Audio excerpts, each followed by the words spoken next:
It's 2018. Overdose deaths are skyrocketing. More people are dying than at the height of the AIDS crisis.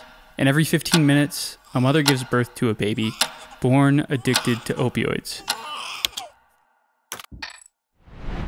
Neonatal Abstinence Syndrome. That's what it's called when a baby goes through withdrawal from drugs they were exposed to in the womb.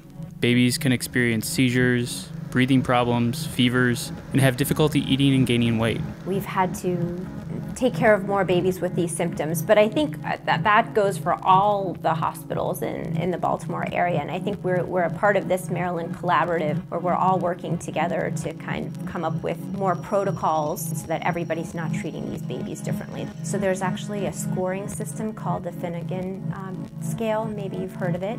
The Finnegan scale assigns a score to each infant's symptoms. The total score determines how much morphine each baby receives and how quickly doctors can wean them off the drugs. This kind of care isn't cheap.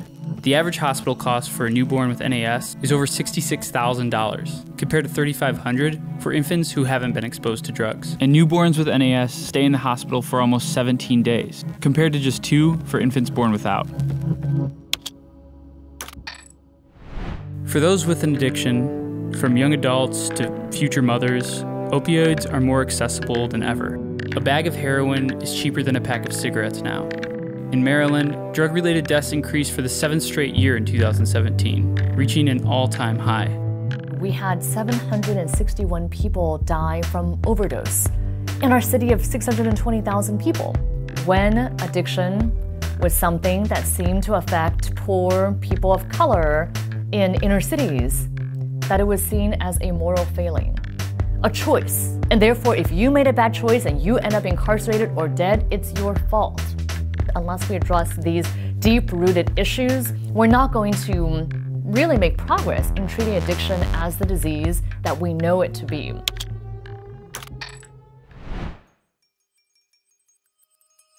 My name is Angel. I was an addict for 33 years.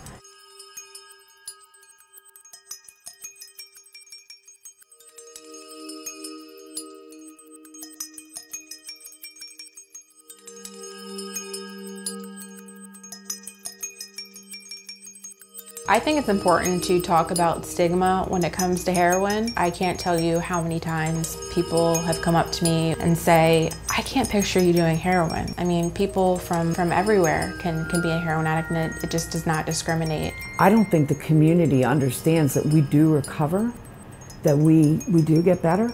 You know, every day I wake up with that renewed hope that today is going to be the change that we see in our society.